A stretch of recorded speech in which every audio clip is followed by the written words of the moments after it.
Hello guys, welcome back to Rich Tara Хүзэр. За тэгээд удаан хөтлөлгсөн үзэгчдээсээ хүрэлцүүлэгч өнөөдрийнхөө дугаарт бүгдээрээ Номын ордны хүмүүсийнхаа 6 сарын ерөнхий төлөв байдлыг харцгаая. 6 сар маань хэдийгээр дундаа орсон ч гэсэн ер нь бол бас хэдхэн дахиад 2-7 хоног байх шиг байна. Тэгэхээр яг одоогийн байдлаар таны нэрийг яг ямар хөө төвшөнд байгаа бүгдээрээ таныг харж хамгаалж явдаг сахиусан тэнгэрүүдээс асууцгаая. За би уламжлалт ёсоор төлөвөө тохиосоо өмнө хүзүүрнийхээ энергийг цэвэрлсэн байгаа. Кристал байгалийн чулуугаар. За нэг учирдаг сахиусан тэнгэрүүд минь мөн Номын ордныхныг маань хамгаалж явдаг хамгаалалтын сахиусан тэнгэрүүд минь та бүгд маань Номын ордонд төрсэн хүмүүсийн маань ерөнхий энергийн төлөв байдлыг 6 сар төлж өгч байлгаач. 7 таарт авах шүү. 6 сарын ерөнхий төлөв байдлыг хэлж өгч байна. Номын ордонд төрсэн хүмүүсийн 6 сарын ерөнхий төлөв байдал. Номын ордонд төрсэн хүмүүсийн 6 сарын ерөнхий төлөв байдал. Номын ордонд төрсэн хүмүүсийн 6 сарын ерөнхий төлөв байдал. За дахиад 3 таарт авъя. Мэдээлэл авчирч байгаа сахиусан тэнгэрүүд та бүгдээ хязгаар хийх хэлэлээ. Тэгэхээр 3 таарт авъя. Мэдээлэл авчирч байгаа та бүгдээ хязгаар хийх хэлэлээ. 6 сарын Номын ордныхны ерөнхий төлөв байдлыг харуулж хайртуудаа санхүү за тэгээд эрүүл мэндийн хэцэг талбарууд дээр ер нь ямар cherry гарч ирсэн. Oops. Тэгэхээр нэг заа. За хамгийн ихний буусан хүзэр маань болохоор King of Wands байсан. Энэ хүн маань ер нь бол ямар хүнийг бэлэгддэг вэ гэхлээр айгүй их амьдралыг гэсэн хүсэл зориг тэмүүлэлээр дүүрэн хүн байдаг. Дотроос нь ингэж гал хасж байгаа юм да тий. Тэгээд нөгөө бас гадаад үзмжээр ч гэсэн айгүй attractive буюу одоо хүмүүсийн нүдэнд харахад айгүй дайчгүй маш сэтгэл татам харагддаг тийм хүн байна. Тэгэхээр энэ хүн зөв таныг өөрийг чинь хэлчихэж магадгүй эсвэл таны амьдралд нэг ийм одоо сэтгэл татам дуран булаан хүн байж магадгүй. Тэгээд тэр хүн нь болохоор таныг гэсэн сэтгэл нь маш их эсвэл та өөрөө амьдрал руу тэмүүлэх таны сэтгэл чинь одоо хязгааргүй гэх юм уу да. Тэгээ дандаа л ингээд гал шиг асаал дөрвөлзээл ерөөсөө очин ундрахгүй байж идэг. Угаасаа нөгөө Номын ордныхан маань галны сайн л да. Ер нь бидний нөгөө нэг одоо ордод байгаа штэ тэрийг 4 хэсэгт хувадаг байхгүй юу? 3 нь усных, 3 нь агаарых, 3 нь газрых, 3 нь галых гэдэг. Тэгэхээр нөгөө Номын ордныхан маань гал гэдэг одоо группт хамрагддаг. Тэгэхээр гал учраас маш их одоо action буюу ингээд үйлдэл хийх айгүй сонирхолтой. Ямар нэгэн шин санаа бол төрөнгөө тэрийг ингэж хэрэгжүүлж 3D ертөнцийн дээр бодит байлгах айгүй их чингис хүсэлээр мэдлэлтэй хүмүүс байд юм шиг санагддаг. Манайжман бас Номын орд учраас ер нь Номын ордныхныг хараад байхдаа айгүй philosophical хүмүүс юм уу да. Ямар нэгэн сонирхож байгаа зүйлсийнхаа талаар маш гүн гүнзгий судалж мэдээд ойлгоод бүр яг жинхэнэ үннийг хайдаг хүмүүс гэж хэлэхэд илүү болно. Яг гэвэл одоо нөгөө Номын ордныхны яг ингээд символыг харах юм бол нөгөө хагас хүн хагас морин биетэй нэг хүн ингээд ном сум бариад ингээд сумаа ингээд жоохон дээшээгаа тэнгэр рүү ингээд өргөөд яг ингээд харвах байгаа штэ. Тэгэхээр тэр маань юуг бэлэгддэг вэ гэхлээр ер нь бол ямар нэгэн зорилго тавьсан тохиолдолд Номын ордныхан маань яг тэрийг хэрэгжүүлэх маш их одоо хүсэл тэмүүлэлтэй дотор нь байж байгаа. Тэгээд дээрээс нь үнний төлөө явдаг маш шудраг хүмүүс гэж би боддог. Тэгээд дээрээс нь нөгөө юу одоо ямар нэгэн өрөөнд орж идэх ч юм уу те ажил дээрээ ч юм уу гэр бүлийнхэн нэрээ ч юм уу дандаа эргэн тойрныхаа хүмүүсийн энергийг нь дээшлүүлж өргөөж одоо тэднийг сайхан байлгах тийм сонирхолтой хүмүүс. Тэгээд Four of Cups гарч ирлээ. За номын орны маань уудаад байгаа мó яагаад байгаа. Ямар ч байсан ингээд ямар ч юм хийх сонирхолгүй төрөхгүй тэгээ жоохон уйдчихсан ч юм уу хүссэн юм нь хүснэр нь болохгүй. Тэгээл ямар ч нэг тийм эрс хүчгүй болоод ээж юм байгаа мó. Тэгэхээр тэр тохиолдолд битгий санаа угаасаа дандаа л ингээл гал шиг дүрлцээ элийн тэн ингээд хамаг очоо асраагаал бусдыг гэрэлтүүлээл бусдын одоо дотор бадмилж байгаа галыг нь илүү гэрэлтүүлэх гэж өөрийнхөө галнаас алдах шаардлага угаасаа байхгүй ч тэ заримдаа бид нөр өөрийгөө ч гэсэн бодох хэрэгтэй. Тийм учраас ингэж гунхаарч гутарч энергигүй байгаа тохиолдолд сайхан унтаад амраад хээр газар очиж алхдаг ч юм уу те энэ нөгөө nature буюу байгалаас энерги авахд маш хэрэгтэй. Байгаль гэдэг зүйл угаасаа бидний угаасаа үүсэл гарал учраас мэдээж үүсэл их үүсвэрээсээ л бид нэр энерги бүрэн дүүрэн тэнэглэж чадна. Яг гар утас шиг электроник шиг. Тийм учраас одоо өвсөн дээр хөл нөөцгөн алхахдаг ч юм уу те гадаа гараад нөгөө хэр тал яг агаарт гарангаа сайхан биен дээрээ тараг түрхэж агаад өөрийгөө шаарддаг ч юм. Наран доор ямар ч лсэн гоё энерги цэвэрлээд илүү дотор байгаа галаа илүү хасаах тэгээ дүрлзүүлэх тийм акшнууд гаргавал зүгээр. Гэхдээ нөгөө нэг хамгийн тод гэлцэж байгаа од хамгийн түрүүлж ундардаг шүү дээ. Тийм учраас бас өөрийнхөө дотор байгаа тэр галыг бас нөөцтэйгээр хайргүйгээр цацахгүй. Хайраар одоо юу гэдээ сайн баланстай л цац гэж хэлээ та. Тэгээд хин нэг нь таныг хуурсан юм уу, гомдоос юм уу, эсвэл та хин нэг гомдоос юм болов? Энд дээр яг нөгөө сэлэм гэдэг юм маань яг хуурц ухааныг бэлэгдэг л дээ. Яг нөгөө номын ордныхны маань айгүй үнэнч гэнэ айгүй шудраг учраас зүгээр юу ч бодохгүйгээр ингээд амдаг гарч ирсэн юм аа шууд ингээд хилчдэг хурц хилээр ч юм уу айгүй хурц ухаанаараа тэнгүүд зарим хүмүүс нөгөө номын ордныхны хилсэн нөгөө нэг утга санааг нь буруугаар хүлээж аваад сэтгэл зүрхээрээ шархлах бас магадaltaй байж магадгүй. Тийм учраас заримдаа номын ордныхандаа хандаж хэлэхэд таны бодолд орж ирж байгаа бодол болгон чинь үнэн байх шаардлагагүй шүү. Бодлоо зэгцлээд тэгээд дээрээс нь нөгөө нэг логикоо ашиглахаас гадна бас зүүнсээ өнгөө ашиглах нь зүйтэй гэж хэлээ. Тэгээд Hanged Man гарч ирсэн.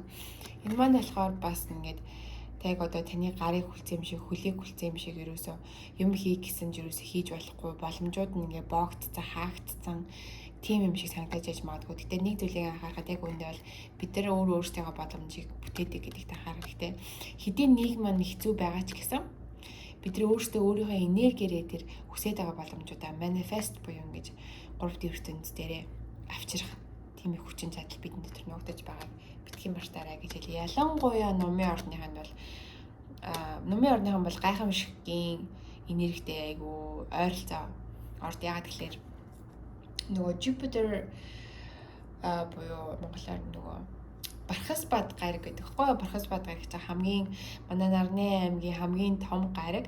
Тэр том гариг ямар одоо салбаруудыг бэлэгддэг гэх юм бол өргөжин, тэлжээх, за тэгээд өргөл цэцгэлэлт, аз завшаан, аз хиймэр, эдгэрэлт гих зэрэг одоо international business буюу олон улсын харилцаа, бизнес, хууль гих зэрэг зүйлүүдийг бэлэгдээ. Тэгэхээр ерөнхийдөө бол номын ордонд төрсэн хүмүүс Бархас бад гаригийн ивэлд ор маш азтай төрсэн хүмүүс байдаг л да. Ингээд дотроос нь бодож исэн нэг бизнес санаа ч юм уу ямар нэг хүсэж исэн юмнуудынхаа ингээ боломжуудыг ингээ ертөнд цаанаасаа ингээ тэр боломжуудыг яг уулзах хэвээр хүмүүстэй нь уулзуулдаг ч юм уу те. Эсвэл яг санаанд орж ирэх бодлуудыг албаар оруулдаг ч юм уу. Ямар ч лээсэн цаанаасаа ертөнд ингээ тэдний хүсэж байгаа юмнуудыг ингээ өгдөг. Тийм учраас айгу азтай хиймэртэй хүмүүс. Тийм учраас бити өөрийгөө голоод эсвэл өөрийгөө хүчин чадалгүй бит өнцгөөс дүгнээсэ гэж би та нарыгаа хүсэж байна. Тэгээд нөгөө Chariot үзэг хаж ирсэн байхгүй юу? Энэ маань болохоор Magician буюу одоо нөгөө юутай хамт гарч ирсэн. Тэр маань юу гэж юм гэхээр танд өөрийнхөө амьдралд хүссэн зүйлээ манифест хийж авчрах хязгааргүй их потенциал байгаа. Тэгээд дээрээс нь нөгөө тэн дээрээ та маш их азтай successful буюу одоо юу гэдэг юм чадварлаг тэгээд яг амьдралтаа өөрийнхөө жолооч нь болоод ингээд өөрийнхөө амьдралыг жолоод явж байна. Өөрийнхөө эрх чөлөөг ингээд ашиглаад гэх юм уу та тийм. Гэхдээ яг нэг хүний эрх нөгөө хүний эрхээр хязгаардаг гэдгийг ойлгоод хамаагүй хүссэн зүйлээ бүх зүйл талбар дээр авчрах гад хүүхчиг зан заримдаа бити гаргаасаа гэж номын ордныхаасаа хүсээ нөгөө айгу authority буюу дээрээс нь ингээд дарлах ямар нэг юм тэдний эрх чөлөөг боомлох гэсэн тийм одоо хүмүүс юм уу тийм нийгмийн бүрэлдэхүүн эсвэл тийм соёл хуулийг ямар ч байсан нэгэн боксонд одоо юу гэдэг нэгэн хайрцагт орж эрх чөлөөгөө алдаж хязгаарлагдуулах дургүй хүмүүс бол номын орныхан. Тийм учраас ер нь өөрийнхөө ороод өөрийнхөө хүснээр л бус юмнуудыг хийх айгу сонирхолтой. Тэгээд айгу өөдрөг хүмүүс гэж хэлмээр байна. Ямар ч лээсэн нөгөө ташбалбаргуун шүлэг үлөө гадаа нартайж гэрт хүүтэн өдөр газар дээр ганц бууд өхөн гэдэг шиг номын орныхан тэрийг айгу дотроос сансан хүмүүс байдаг. Тийм учраас яа тий өнөөдөр бороо орж исэн гэсэн маргааш угаасаа нар гарах юм чинь дээ гэдэг айгу өөдрөг үзэлтэй. Тэгээд тэр өөдрөг үзлээсээ болоод амьдрал дээр өөрийнхөө хүссэн зүйлүүдийг авчрах хязгааргүй их потенциалтай. Дээр нөгөө нэг энэ хүний доон нүний дээр ингээ 8 тонны нэг хязгааргүй тэмдэг байгаад яг тэр шиг ингээд одоо ла барьж байгаа тэрийг зоос болгодог ч юм уу тийм их агуу хүч дотор ч нуугдж байна. Тэр хүчээ анлок хийхин тулд яах хэрэгтэй гэхээр шууд энерги тэр ертөнц угаасаа энергийн хуулийн цагтдаг гэдгийг анхаарах хэрэгтэй. Тийм учраас энергийн хууль яаж явагддаг вэ гэхээр одоо бид нар ч нөгөө нэг хүссэн зүйлээ авчрахын тулд тэрийг өдөр шөнөгүй боддог штэ. Одоо тэгэл ингээд бодоод л ахын бол миний амьдрал хүрээд ирээд гэж яг өндөө л үгүй. Бид нар нөгөө нэг тэр юмгаа ингээ хүсэж ийна, гуугаад байна, бурхан минь надад тэрийг өгөөч гэж тэгэх тусам ертөнц рүү ямар энергийн одоо урсгал явуулж байгаа гэхээр тэр юмараа аль хэдийн дутцсан амьдралд нь байхгүй буюу дутмаг одоо хомсдлын энерги явуулж байна гэсэн үг ертөнц рүү. Тэгэхээр хариуд нь ертөнц тань руу буцаад л хомсдлын энерги явуулна. Тэгэхээр энэ тохиолдолд яах вэ гэхээр аль хэдийн таны хүссэн зүйл чинь амьдралд чинь ирээд орчихсан юм шиг. Тэрийгээ та нөгөө нэг төсөөллөөрөө ингээд авчираад тэгээ төсөөллөөрөө хүн ингээд бодоод явах тусам тань ингээд нэг мэдрэмж төрнө штэ. Ямар гайхамшигтай юм бэ? Миний хүсэл биелээ гэдэг мэдрэмж. Тэгэхээр тэр мэдрэмжийг давтамжтай явуулах тусам тэгэхээр үнэн голоосаа мэдрэмж явуулна штэ. Тэг худлагаасаа биш. Үнэн голоомсоо тэр яг хүсэл нь биелчихсэн аль хэдийн хамаг юм одоо бүтчихсэн бүрэн дөрөв хангалуун затгалуун мэдрэмжийг давтамжтайгаар явуулах тусам таны хүсэл чинь 3D ертөнцийн чинь биелэх магадлал нь илүү хурдан болж илүү одоо ойрхон болно гэсэн үг. Одоо би тань нэг хар ухаанаар зөвлөх юм бол нэг одоо ертөнц гэдэг зүйл энергийг урсгалыг одоо бидний нүдэнд харагдахгүй ингээ нэг тойрог байл та.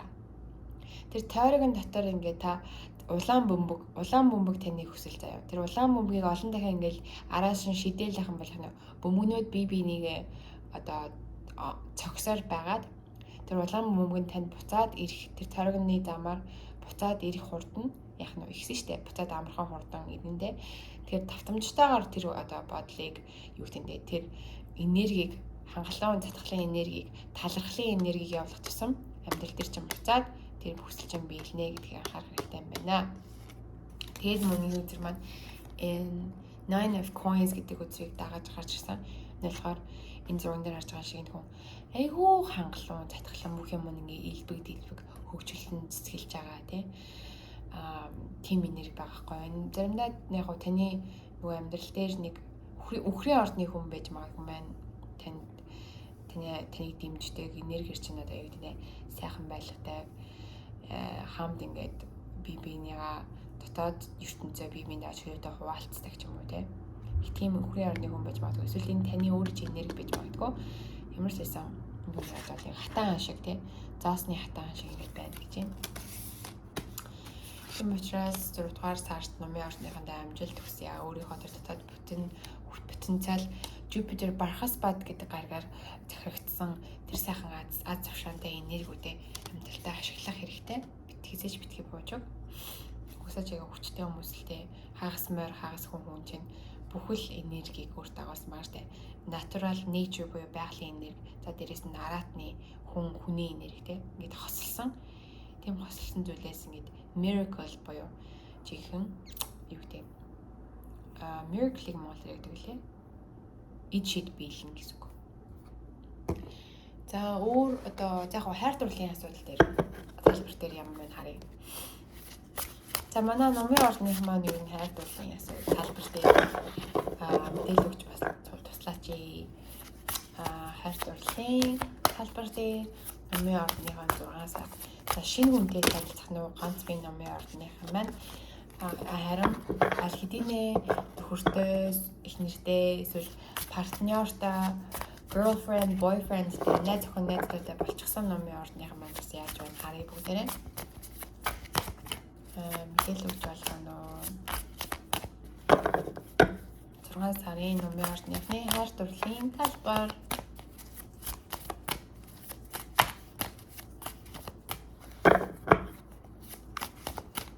Сарын номын орны хайр дурлалын тайлбар дээр мэдээлэл өгч болгоно. Шинэ хүнтэй танилцах нь уу? Яах нь уу? Болзоонд явах нь уу? Нөхөр их нэртэйгээ цагийг сайхан хөвжлөө өнгөрүүлж хуучин буцаад нөгөө нэг хуучин шигээ сайхан гоё хайраар дөрөв энергээр амьдралаа бүтээх нь үү? Хийж өгч туслана уу? Ямар гонгүй юм бэ гэж. Ерөөсөө хамаг юм видео маань таслаа. За 3% агаад ерөөсөө яа. Хамгийн дээдлийн 3 өдрийг авъя гэх үү. 8 of 1 2 of swords strength гэж гарч ирж байна. За тэгэхээр танд нэг 2 сонголт байна гин л дээ. Тэгэхээр тэр 2 сонголт нь мэдээж хайртай холбоотой шүү дээ. Тэгээд 8 of wands гэхээр айгүй их одоо хүсэл тэмүүлэлээр дөрөн 2 сонголт байх шиг байна. Дотроос нь одоо юу гэм бэ? Таны дотроос ч айгүй их хүсэж байгаа нэг зам байна. Нөгөө зам ч гэсэн одоо юу гэдэг хүсэж байгаа юм уу яа. Ямар ч байсан хоёулаа ингэж энэ тэн зүгийн зам заяа. Тэгээд тэр зам нь 2 хүнтэй холбоотой байх л та. Тэгээд та алигийн сонгохоо мэдгүй тэнэлдээд байгаа юм уу? Тэгтэл араас чинь ингэж strength буюу хүч гарч ирж байна гэсэн үг. Арслан хүч. Ямар мэдээлэл байна? За тэгэхээр дараагийн 3 картыг харъя. Ace of coins, 6 of wands, 3 of swords гинэ. За өнгөрсөн чинь ямар ч лсэн зүрхчин шархалсан байна. Тэгээд одоо тэр нөгөө хайр дурлалын асуудал дээр үүссэн зүрхнийхээ шахлааг одоо бол тайлж гаргаагүй байна. Одоогоо баталтай шахах чинь эдгэрээгүй байна гэж харуулж байна. Тийм учраас таны амьдрал татж байгаа хүмүүс чинь бас л буцаад тэр шахыг чинь ингэж одоо сэдрээж гаргаж ирэх магадaltaй тийм хүмүүс. Тэгээд 6 of wands, ace of coins гинэ. Тэгээ шинэ боломж орж ирнэ гэж байна. Тэгээд хамгийн гол нь та өөрийнхөө энергийг айгүй гоё байлгах дээр л анхаарах хэрэгтэй. Нөгөө хэрвээ бид нэр өөрийнхөө амьдралыг кино гэж үзэх юм бол киноны гол дүр тааштай. Тэр альва ямар ч кинон дээр нөгөө гол дүрийн баатар тайсны гэлээс хизээж холддоггүй шиг та амьдрал дээрээ одоо хүссэн юм авчирч хүссэн хүнээ хайр дурлалын асуудал дээр хайр дурлалын талбар дээр хүссэн хүний амьдрал руугаа татъя гэх юм бол их нөө хизээч өөрийнхөө тэр тайзны гэлийг битээ хизээч алд. Хизээч одоо юу гэх өөр нэгэн хүнд контролоо битээ алд гэсэн үг. Тэр маань юу гэсэн үг вэ гэхлээр нэг хүнийг 24/7 бодохгүй.